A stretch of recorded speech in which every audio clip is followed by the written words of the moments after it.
எல்லாரும் நல்லா இருக்கீங்களா? குளிர்காலத்தில் சளி பிடிக்கிறது சகஜம்தாங்க. அந்த டைமில் ஞாபகம் வர ஒரே ஒரு பருப்பு இந்த கொள்ளு பருப்பு தாங்க. இந்த கொள்ளு பருப்பு எப்படி பண்ணுறதுன்னு நிறையா பேர் கேட்டிருந்தீங்க. இப்போ வாங்க எப்படி பண்ணுறதுன்னு பார்க்கலாம். ஒரு கப் அளவு கொள்ளு எடுத்துகிட்டு அதில் கல்லெல்லாம் இருந்தால் எடுத்துருங்க. நல்லா தண்ணியில் அலசிட்டு மூழ்கிற அளவுக்கு தண்ணி ஊற்றி ஒரு 7 விசில் விட்டு எடுத்துக்கலாங்க. அப்போ தான் இந்த பருப்பு நல்லா வேகுங்க.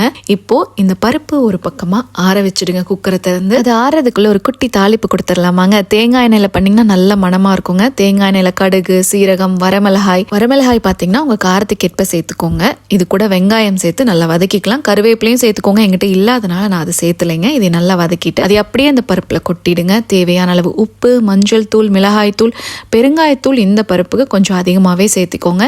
இதை கலக்கி விட்டுட்டு நல்லா ஆறுனதுக்கு அப்புறமா மிக்சர் ஜார்ல எடுத்துட்டுங்க 1-2 அரைச்சு எடுத்துக்கலாம். ரொம்ப நைஸா அரைக்காதீங்க. 1-2 இருந்தால் தான் ரொம்ப நல்லா இருக்கும் இந்த பருப்பு. இப்போ தேவைக்கேற்ப தண்ணி சேர்த்துக்கோங்க. இதை நல்லா கலக்கி விட்டுட்டுங்க இதை அப்படியே தூக்கி அடுப்புல வச்சு நம்ம கொதி வரக்க விட்டுறலாங்க. ஸோ இப்போ பாருங்களேன், கொஞ்சம் கொதி வர ஆரம்பிச்ச உடனே நம்ம கொத்தமல்லியை தூவி அப்படியே ஒரு கலக்கி இறக்கிடலாங்க. பார்க்கறதுக்கு தண்ணி மாதிரி இருக்காங்க, ஆனா இது ஆறுனதுக்கு அப்புறம் பார்த்தீங்கன்னா இந்த மாதிரி கெட்டி ஆயிடுங்க. இந்த பருப்பு அவ்வளோ ருசியா இருக்கும். கண்டிப்பா இந்த ரெசிபியை ட்ரை பண்ணி பார்த்துட்டு எப்படி இருக்குன்னு சொல்லுங்க. முக்கியமான விஷயங்க, சாப்பிட ஆரம்பிக்கிறதுக்கு முன்னாடி சூடான பருப்பு மேல நெய்யை ஊற்றி அந்த நெய்யை உருக பிணைஞ்சு சாப்பிட மறந்துடாதீங்க. தேங்க்ஸ் ஃபார் வாட்சிங்.